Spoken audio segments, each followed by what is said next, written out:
The year was 519 BCE, and in the sprawling palace complex of Persepolis, a young girl named Artainte celebrated what would be her final birthday as a child.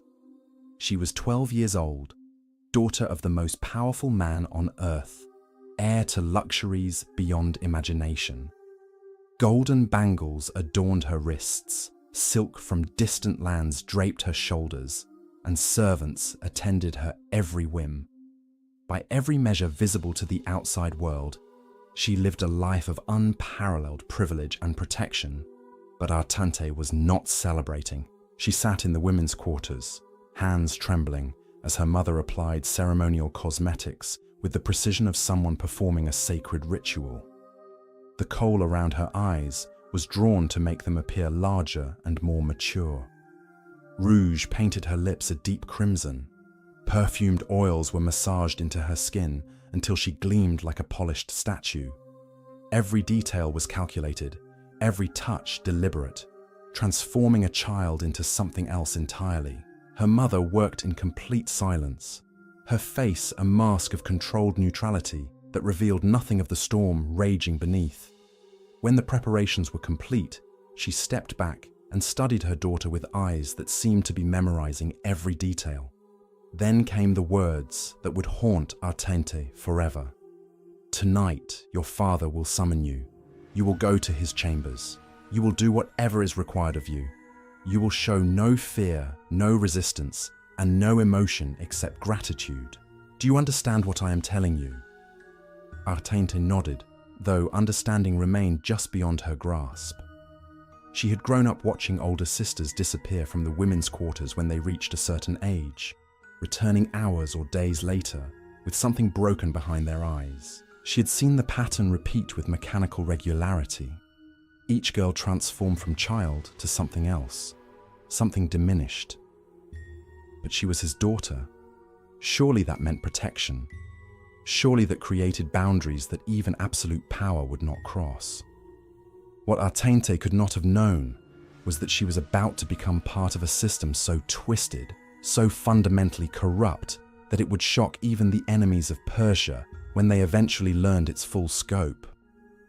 She was about to discover that being the daughter of Xerxes, king of kings, ruler of an empire stretching from the Mediterranean to India, offered no protection whatsoever from the man who claimed dominion over every living soul within his borders. Subscribe to this channel right now, because what you're about to learn will fundamentally change how you understand power, corruption, and the depths to which human beings can sink when granted absolute authority. This is not just ancient history. This is a case study in how civilizations can normalize the unthinkable when it serves the interests of those in control. Hit that subscribe button and tell me in the comments what you already know about the Persian Empire, because I guarantee the reality of what happened in those palace chambers will shatter every assumption you've ever had about ancient royalty. Before I reveal the full horror of what Xerxes did to his daughters, before I explain how this practice became not just accepted, but celebrated within Persian culture, I need you to understand who Xerxes was and how he came to wield the kind of power that recognized no boundaries, no moral constraints, and no limits on his desires. Because this story isn't about a single monster operating in secret. This is about a system that created monsters and called them gods. Xerxes was born into the bloodline of kings, son of Darius the Great, grandson of Cyrus the Conqueror, who had founded the Persian Empire through military genius and ruthless expansion. His birth in 518 BCE placed him at the apex of the ancient world's greatest civilization, heir to territories that spanned 3 continents and controlled the lives of millions of people. But royal birth in ancient Persia carried expectations that went far beyond mere political authority. Persian kings claimed direct descent from Ahura Mazda, the supreme deity of their Zoroastrian faith. This wasn't symbolic or metaphorical. They literally believed that royal blood contained divine essence, that kings were living gods walking among mortals, that their desires were sacred commandments that could not be questioned or refused. This theological framework created a society where the king's will was literally divine law, where anything he chose to do became moral by virtue of his choosing it. When Darius died in 486 BCE, Xerxes had to fight for his inheritance. Persian succession wasn't automatic. It required demonstrating divine favor through political maneuvering and the elimination of rivals. Xerxes had older half-brothers who challenged his claim, men with legitimate arguments for why they should inherit the throne. But Xerxes possessed advantages that proved decisive. His mother Atossa was daughter of Cyrus the Great, giving him the purest royal bloodline, and he showed a ruthless willingness to destroy anyone who stood between him and absolute power. The succession struggle lasted 2 years and left a trail of mysteriously deceased princes, convenient accidents, and political opponents who simply vanished from historical records. By 484 BCE, Xerxes had eliminated every rival and established himself as the undisputed King of Kings, ruler of the Persian Empire at the height of its power and territorial expansion. But his father's legacy included one massive failure that haunted the new king's legitimacy. Darius had launched an invasion of Greece that ended in humiliating defeat at the Battle of Marathon in 490 BCE. Greek hoplites had proven that Persian military dominance wasn't absolute, that the supposedly invincible Persian war machine could be beaten by inferior numbers fighting on their home territory. This defeat created questions about divine favor that threatened the entire theological foundation of Persian kingship.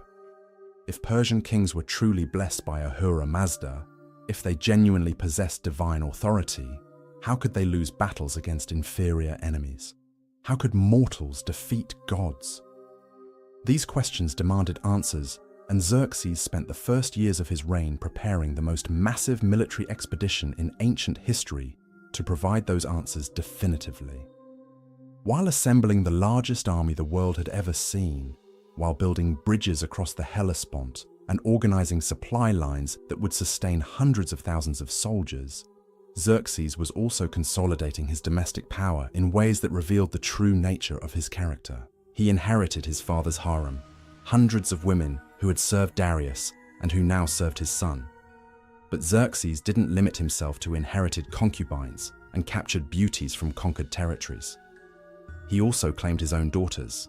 This practice wasn't entirely unprecedented in Persian royal culture, but Xerxes elevated it to new levels of systematization and openness. Previous kings had occasionally taken daughters as concubines, justifying the practice through religious arguments about preserving pure royal bloodlines. But Xerxes made it routine, expected, a regular feature of how royal power operated rather than an occasional aberration. The theological justification was sophisticated and internally consistent. If royal blood contained divine essence, then the purest possible bloodlines came from unions between people who both possessed this sacred heritage. Brothers marrying sisters, fathers with daughters, keeping the divine essence concentrated within the smallest possible circle, rather than diluting it through marriages with commoners or even with nobility who lacked direct divine ancestry. But the religious framework, however elaborate, was ultimately a rationalization for something much simpler and more disturbing. Xerxes claimed his daughters because he could, because his absolute power meant that literally no one was beyond his reach, because demonstrating control over his own family reinforced the message that resistance to royal will was impossible even for those who shared his blood. Persian culture already granted fathers enormous authority over their children, particularly over daughters whose primary value was seen as their reproductive capacity and their utility in creating political alliances through marriage. But Xerxes took this patriarchal authority to its logical extreme, claiming not just the right to arrange his daughters' marriages, but the right to use their bodies for his own pleasure before disposing of them to serve political purposes. The daughters who grew up in Xerxes' palace learned this reality gradually, watching older sisters disappear from the women's quarters when they reached puberty, understanding without being told explicitly that the same fate awaited them. Some mothers tried to prepare their daughters psychologically, explaining in careful euphemisms what would be required, teaching them techniques for psychological survival. Other mothers remained silent, either hoping ignorance might somehow provide protection, or simply unable to find words for what their children would experience. The palace eunuchs who managed the harem system became experts in preparing young princesses for their father's attention. They knew exactly how Xerxes preferred his daughters to be presented, bathed until their skin glowed, perfumed with oils that would please his senses, dressed in clothing that revealed more than it concealed, their hair arranged in styles that made them appear older and more developed than their actual age. When a daughter was first summoned, the process followed a ritual pattern that transformed childhood innocence into something else entirely. Palace servants would spend hours on preparation, applying cosmetics with artistic precision, selecting jewelry that emphasized developing curves, choosing fabrics that would respond to movement in ways designed to attract and maintain the king's interest. Every detail was calculated to maximize appeal while maintaining the fiction that what was about to happen was somehow natural and appropriate. The psychological preparation was as elaborate as the physical. Daughters were instructed on proper behavior, taught to show enthusiasm rather than fear, trained to express gratitude for royal attention rather than revealing their actual emotions. They were reminded repeatedly that they existed to serve their father's pleasure, that their bodies belonged to him by right of creation, that resistance or reluctance would be seen as ingratitude that could have consequences for their mothers and siblings. This systematic preparation reveals the institutional nature of what Xerxes was doing. This wasn't spontaneous abuse driven by uncontrolled impulses. This was calculated exploitation supported by elaborate protocols, justified through religious doctrine, and accepted by a court culture that had normalized the unthinkable by surrounding it with ceremony and theological rationalization. The daughters had no advocates, no protection, no recourse. Their mothers were themselves property of the king, powerless to intervene, even to comfort their children afterward.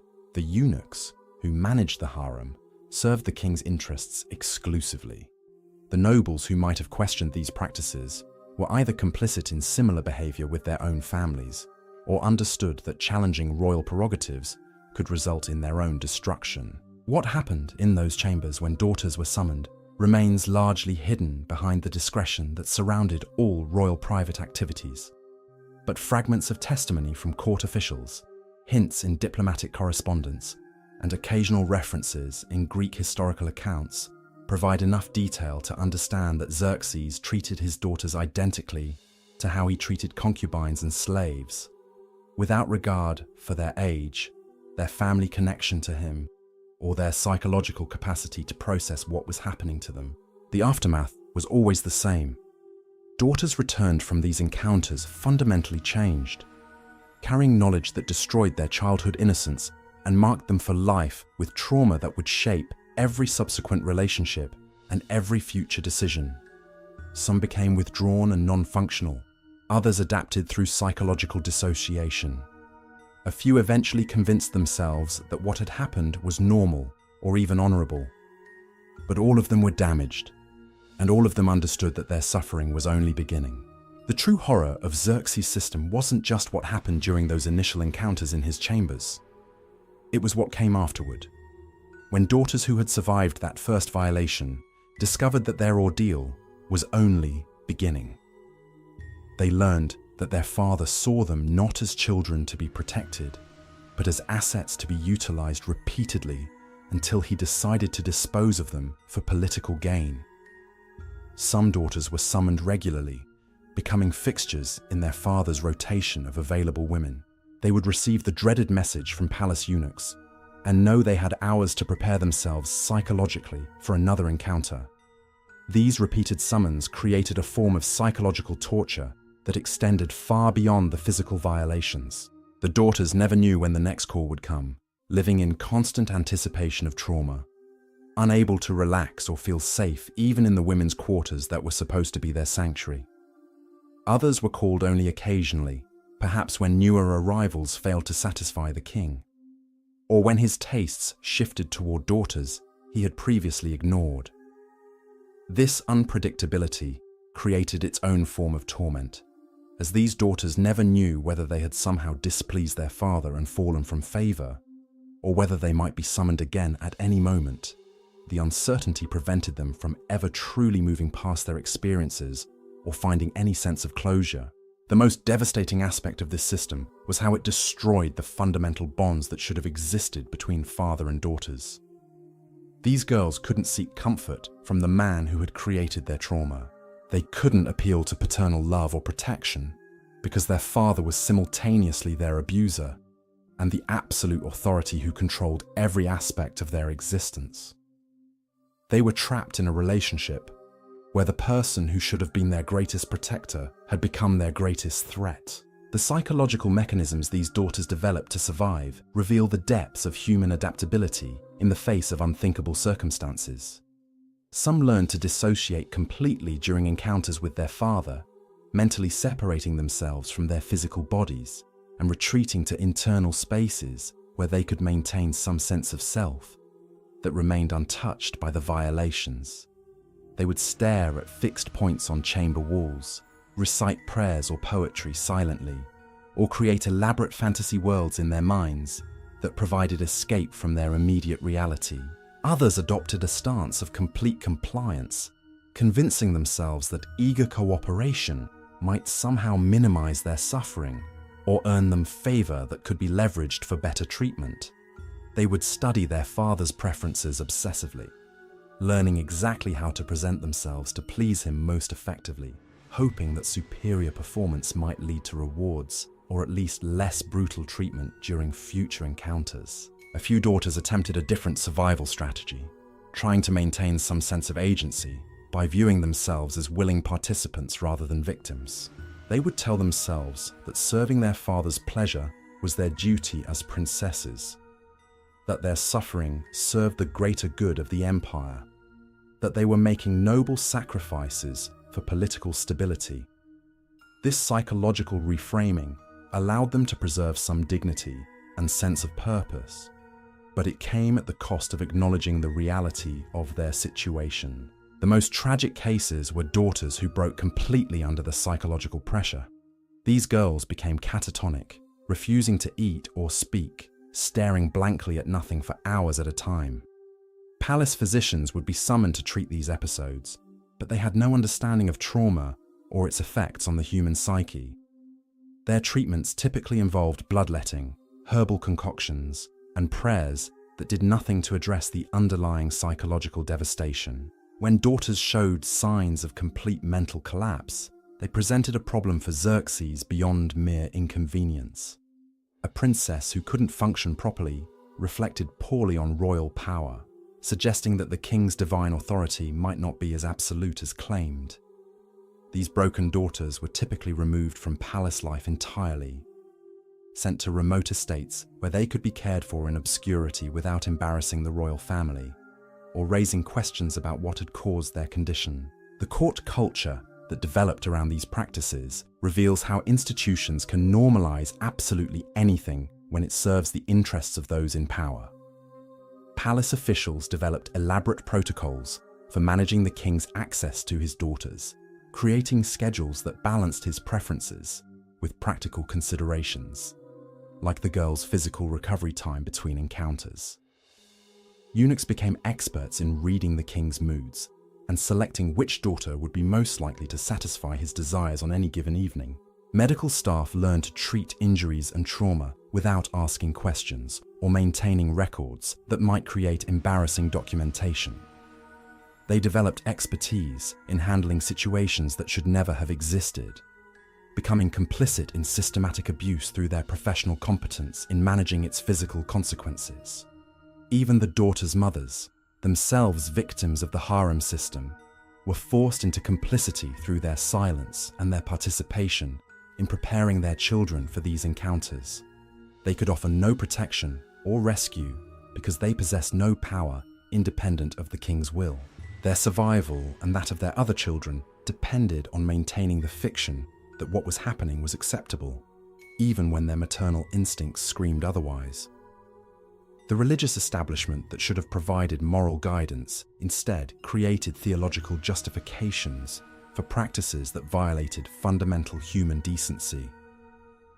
Zoroastrian priests developed increasingly elaborate explanations for why kings could claim their daughters, weaving together concepts of divine bloodlines, sacred purity, and royal prerogatives into arguments that made abuse seem not just permissible, but religiously mandated. This intellectual corruption of religious doctrine demonstrates how power can co-opt even institutions that are supposedly dedicated to higher moral principles. When priests depend on royal patronage for their positions and privileges, when challenging the king means risking not just career advancement but physical survival, even religious leaders can find ways to justify the unjustifiable through sophisticated theological reasoning. The broader Persian nobility, who might have been expected to object to practices that degraded royal daughters, and by extension all daughters of noble families, instead found ways to benefit from the system. When Xerxes eventually disposed of his daughters through political marriages, he created opportunities for ambitious nobles to advance their own positions by accepting these traumatized young women as wives. These marriages served multiple functions within the corrupt system Xerxes had created. They provided rewards for loyal service, binding important nobles to the royal family through marriage ties that made betrayal more complicated and costly. They removed damaged daughters from the palace environment, where their trauma might serve as inconvenient reminders of what the king had done to them. And they created the illusion that these young women were being rescued and provided with normal lives, when in reality they were simply being transferred from one form of exploitation to another. The nobles who married these princesses understood exactly what they were receiving. They knew these young women had been used by their father for years, had been psychologically damaged by experiences that no child should endure, and would likely struggle with intimacy and trust for the rest of their lives. But they also knew that marriage to a king's daughter, regardless of her psychological state, provided enormous social and political advantages that far outweighed any personal complications. This calculated exploitation of traumatized young women for political gain reveals another layer of the systematic corruption that Xerxes had normalized. These marriages weren't rescue operations or attempts to provide the daughters with better lives. They were the final stage of a process that had begun when the girls were children, completing their transformation from human beings with inherent worth into political instruments whose only value lay in their utility to male power structures. The daughters who survived these arranged marriages faced the challenge of building relationships with men who saw them primarily as political assets rather than as individuals deserving of love and respect. Some managed to find accommodation with husbands who treated them with basic decency, creating lives that approximated normalcy, even if true happiness remained elusive. Others encountered continued exploitation from husbands who viewed marriage to damaged royal women as license for additional abuse. The children born from these marriages carried their own burden of trauma inherited through mothers who had been systematically abused and who lacked the psychological resources necessary for healthy parenting. The effects of Xerxes' practices thus extended beyond his immediate victims into the next generation, creating cycles of dysfunction that rippled through Persian noble families for decades after his death. This generational transmission of trauma demonstrates how the damage caused by systematic abuse extends far beyond its immediate victims. When an entire system normalizes the exploitation of children, when institutions develop protocols for managing abuse rather than preventing it, when religious and cultural frameworks are corrupted to justify the unjustifiable, the resulting psychological devastation spreads through families and communities in ways that can persist for generations. The scale of this institutional corruption becomes even more apparent when we examine how Xerxes used his daughters during his military campaigns, particularly the massive invasion of Greece that consumed the latter part of his reign. This expedition required enormous resources and created opportunities for the king to demonstrate his power in new ways. including through the strategic deployment of his traumatized daughters as tools of military and political policy. The Greek campaign of 480 BCE provided Xerxes with new opportunities to weaponize his daughters in ways that shocked even his own commanders. When the king assembled the largest military force the ancient world had ever witnessed, he made the unprecedented decision to bring several of his daughters along on campaign. The official explanation was that the king required familiar comforts during his conquest of Greece, that maintaining his usual lifestyle demonstrated confidence in Persian victory. But the reality was far more sinister. Xerxes had discovered that his traumatized daughters could serve as powerful tools for maintaining army morale and securing the loyalty of his most important commanders.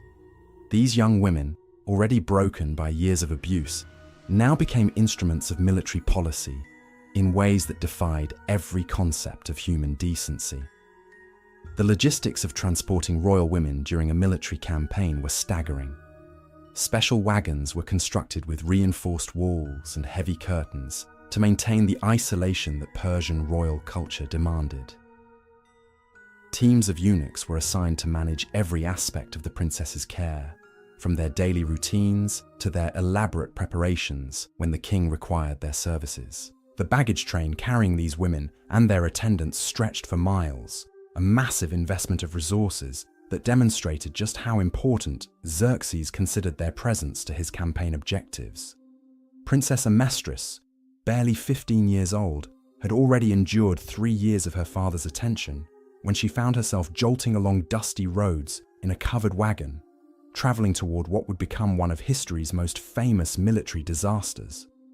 She had learned to recognize the signs that preceded her father's summons: the increased activity among the eunuchs, the careful selection of clothing and cosmetics, the ritualistic preparations that transformed her from a person into an object designed for royal pleasure. But during the Greek campaign, these familiar horrors took on new dimensions.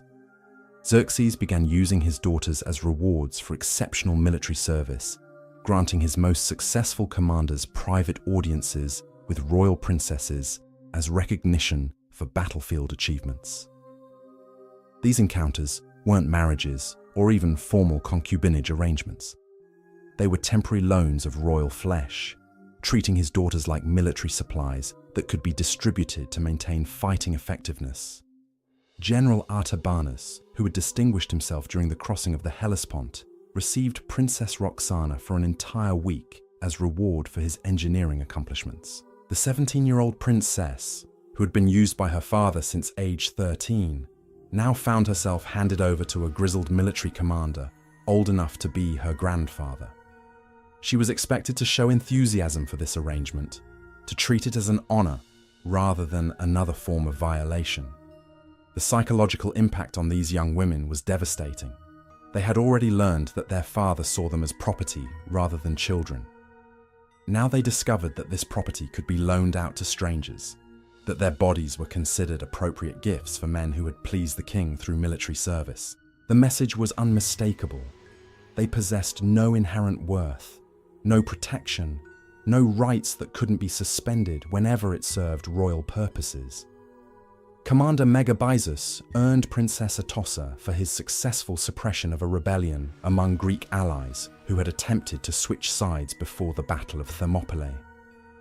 The 19-year-old princess had developed severe anxiety that manifested in trembling hands and difficulty breathing whenever she was summoned for royal service.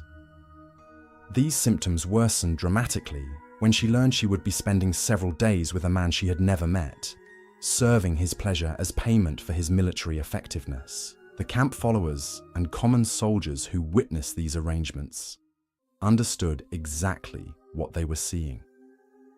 Royal daughters, supposedly the most precious and protected women in the empire, were being distributed like spoils of war to reward military competence.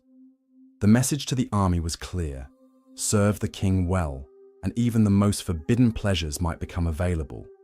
Fail to satisfy royal expectations, and face consequences that extended far beyond mere professional disappointment. This systematic prostitution of his own daughters served multiple strategic purposes for Xerxes. It demonstrated his absolute power in the most visceral way possible, showing that literally nothing was beyond his authority to grant or withhold.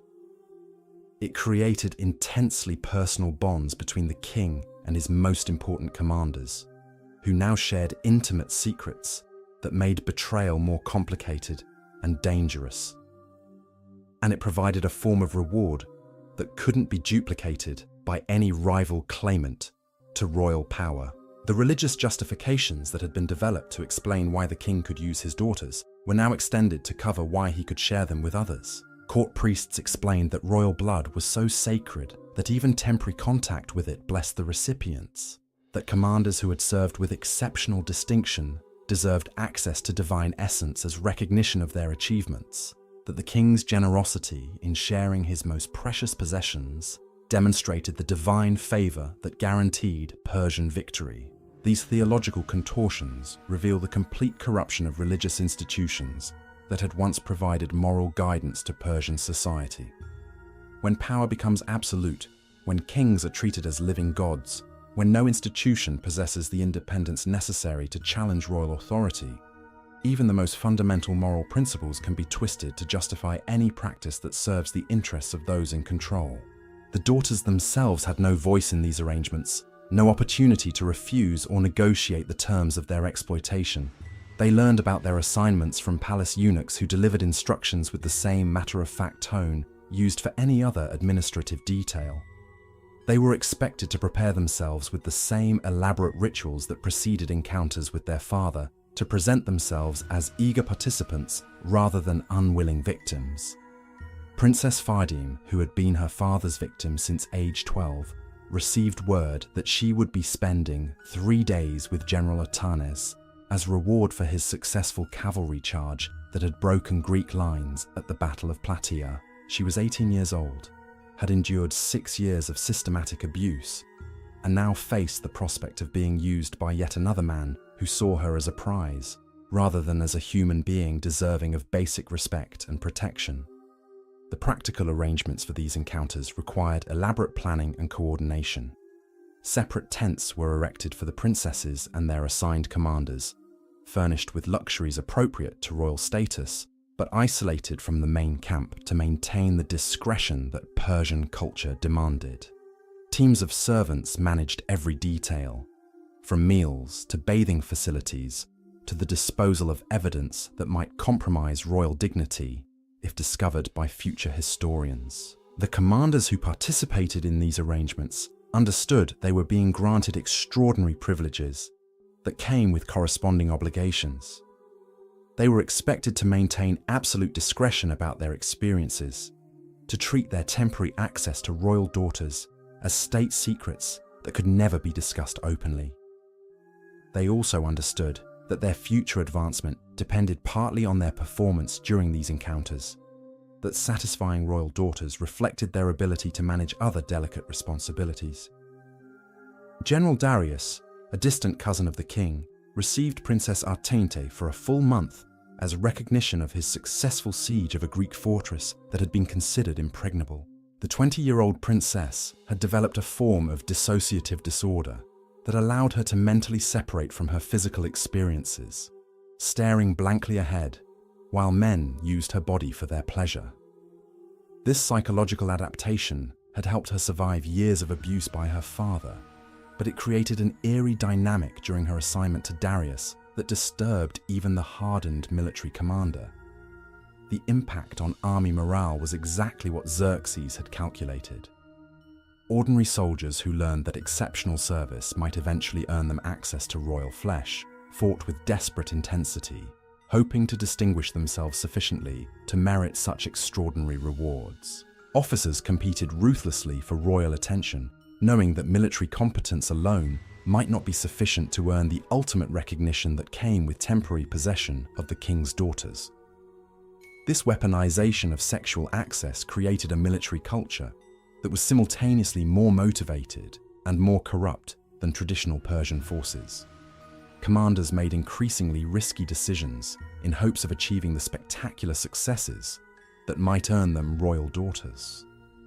Soldiers committed atrocities against captured enemies to demonstrate their loyalty and their willingness to serve royal interests without moral constraints. The Greek defenders who eventually learned about these practices were horrified in ways that went beyond mere cultural differences.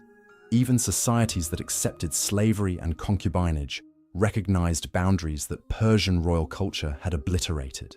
The idea that a father would systematically abuse his daughters and then distribute them to subordinates as military rewards represented a level of moral corruption that challenged Greek understanding of what human beings were capable of inflicting on their own families. Herodotus, writing decades after these events, struggled to find language adequate to describe what Persian prisoners had revealed about royal practices during the campaign. His accounts, filtered through Greek cultural assumptions and limited by diplomatic discretion, still managed to convey the essential horror of what Xerxes had done to his daughters and how he had used their trauma to serve his military objectives. The princesses who survived the Greek campaign returned to Persia carrying additional layers of trauma that compounded the damage their father had already inflicted. They had learned that their suffering could always be increased, that new forms of exploitation could be invented whenever it served royal purposes, that recovery or healing was impossible as long as they remained within their father's power. Princess Mandane, who had been assigned to 4 different commanders during the campaign as rewards for various military achievements, developed a complete inability to trust any human contact. She would flinch violently when touched, even by female servants attempting to provide basic care. Her psychological deterioration was so severe that she could no longer function in normal social situations, requiring constant supervision to prevent self-harm.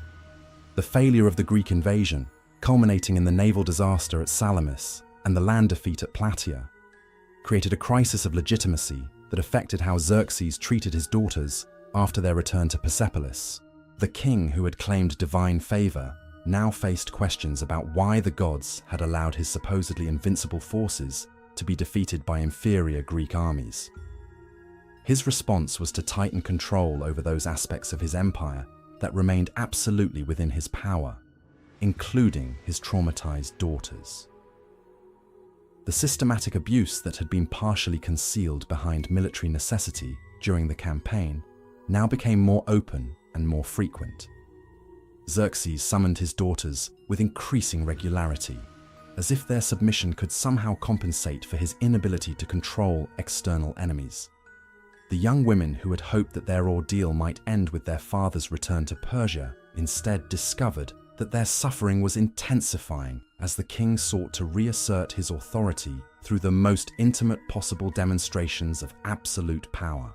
The palace eunuchs, who managed these arrangements, noted the change in royal behavior with the careful discretion that their positions demanded.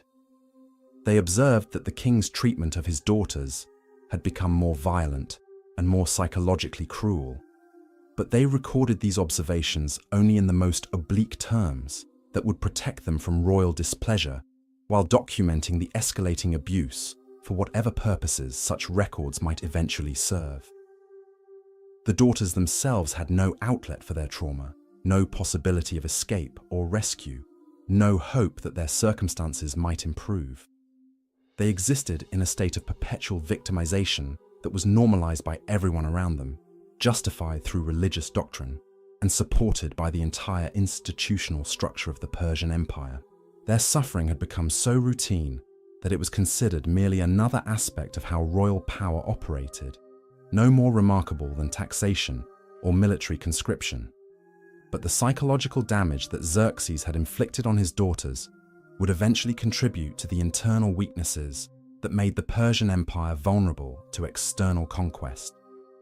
The traumatized women, who were married off to Persian nobles, carried their dysfunction into the next generation, raising children who grew up in the households marked by psychological instability and damaged relationships.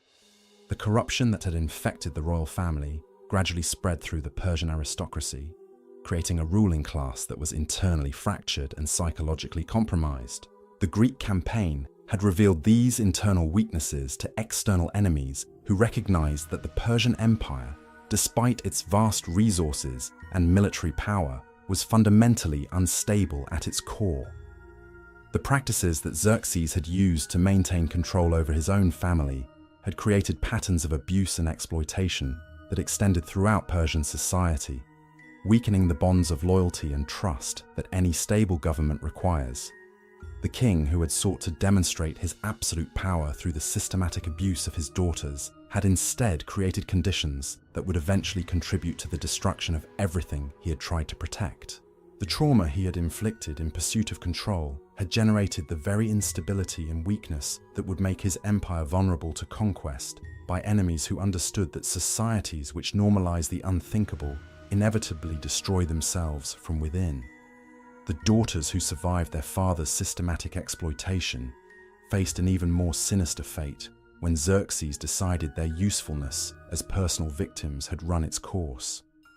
These young women, already shattered by years of abuse, now became pawns in elaborate political schemes that would demonstrate the king's creativity in finding new ways to destroy human dignity while serving his strategic interests. Princess Artainte, now 19 and bearing the psychological scars of 7 years as her father's victim, found herself at the center of a plot so twisted that it would shock even the Persian court's jaded sensibilities.